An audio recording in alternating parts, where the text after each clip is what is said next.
po nito, ang ating paglalakbay sa panahon ng Kwaresma ay hindi sumisimbol sa ating patuloy na pagkakaano sa kwarto o sa ating masikretong mga barawan. Mas higit ang panahon ng Kwaresma na ating sinisimulan ngayong panahon, ngayong Miyerkules ng Abo, ay nagpapaalala sa atin ng ating personal na paglalakbay. Kung paano tayong nag-aayuno, personal tayong nagtitiwala sa grasya ng Diyos, at kung paano tayo nagbibigay ng abuloy at tulong sa iba, ay nagpapakilala ng ating personal na pag-aalay ng sarili para sa atin.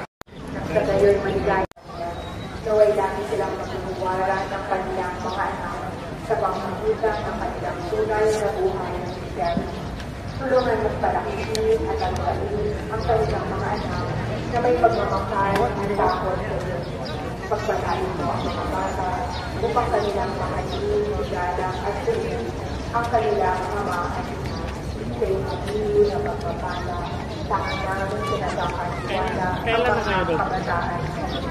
Bigyan mo kami lahat ng pagpapasarap sa aming pananamunan nang matupad namin ang aming tungkol.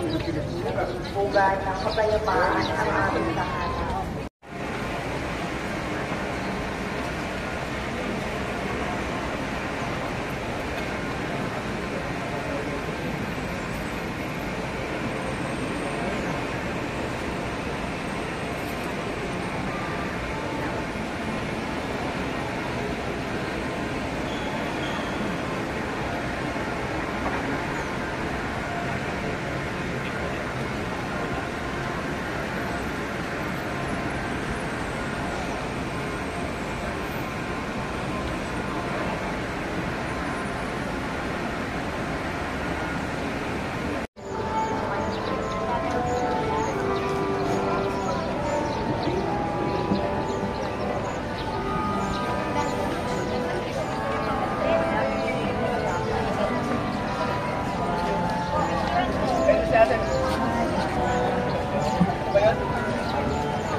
Bye.